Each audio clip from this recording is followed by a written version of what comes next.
মৰমৰ ছাত্ৰ ছাত্ৰীসকল, আজি আমি আকৌ যাওঁ পূৰ্ণ সংখ্যাৰে যোগাত্মক আৰু গুণাত্মক অভেদ। ইংৰাজীত ক'ব এডিটিভ এণ্ড মাল্টিপ্লিকেটিভ আইডেণ্টিটি।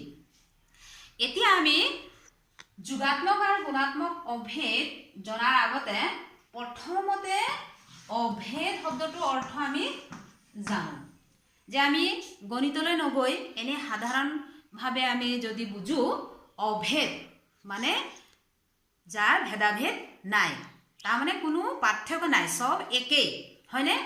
এতিয়া আমি যাওঁ পূৰ্ণ সংখ্যালৈ। আমি আগতে পাই আহিছোঁ যে পূৰ্ণ সংখ্যাৰ ক্ষেত্ৰত যোগ আৰু পূৰণৰ ক্ষেত্ৰত কি হয়, পূৰ্ণ সংখ্যা আবদ্ধ হৈ থাকে। সেইখিনি আমি আগতে আলোচনা কৰিছিলোঁ। তাৰমানে যিকোনো দুটা পূৰ্ণ সংখ্যা যদি আমি যোগ কৰোঁ তেতিয়া আমি সদায় কি পাম, এটা পূৰ্ণ সংখ্যা পাম। বা যিকোনো দুটা পূৰ্ণ সংখ্যা যদি আমি পূৰণ কৰোঁ তেতিয়াও আমি কি পাম, পূৰ্ণ সংখ্যা পাম। সেইটো আমি পাই আহিছোঁ।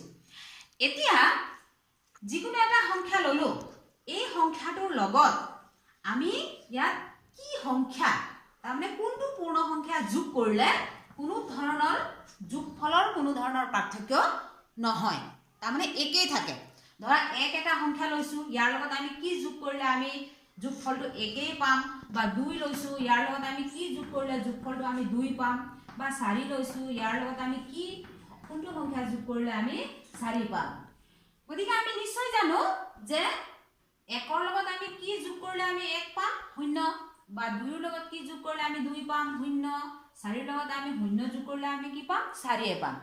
তো দেখিছোঁ যে এটা সংখ্যা, যিটো সংখ্যা আমি আন এটা সংখ্যাৰ লগত যোগ কৰিলে যোগফলৰ কোনো ভেদাভেদ আমি নাপাম, তাকে কি বুলি কয়, যোগৰ অভেদ। গতিকে কোনটো সংখ্যা যোগ কৰোঁতে আমি যোগফলৰ কোনো পাৰ্থক্য পোৱা নাই, 0। সেইকাৰণে 0টোক কি বুলি কয়, যোগৰ অভেদ বা যোগাত্মক অভেদ বুলি কয়। এতিয়া বুজি পালানে? 0টোক কি বুলি ক'ব, 0টোক কি বুলি ক'ব, যোগাত্মক অভেদ বা যোগৰ অভেদ বুলি কয়। ঠিক তেনেদৰে এতিয়া আমি যাওঁ গুণাত্মক অভেদ, অৰ্থাৎ পূৰণৰ অভেদ। এতিয়া আমি সংখ্যা কিছুমান লওঁ, ধৰা 1, 2, 4, 5।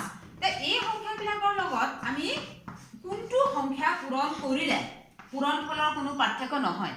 নিশ্চয় 1ৰ লগত 1 পূৰণ কৰিলে আমি কি পাম, 1। 2ৰ লগতো আমি যদি 1 পূৰণ কৰোঁ তেতিয়া আমি 2 পাম। 4ৰ লগত 1 পূৰণ কৰিলে আমি কিমান পাম, 4।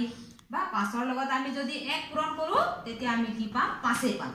তো দেখিছোঁ যে আমি যিকোনো সংখ্যাৰ লগত যদি আমি 1 পূৰণ কৰোঁ তেতিয়া পূৰণফলৰ কোনো কি নহয়, পাৰ্থক্য নহয়, তাৰমানে একেই পাম। সেইকাৰণে এই 1 সংখ্যাটোক কি বুলি কয়, পূৰণৰ অভেদ বা গুণাত্মক অভেদ বুলি কয়। এতিয়া গম পালানে ছাত্ৰ ছাত্ৰীসকল, 0টোক কি বুলি কয়, যোগাত্মক অভেদ, আৰু 1ক কি বুলি কয়, গুণাত্মক অভেদ।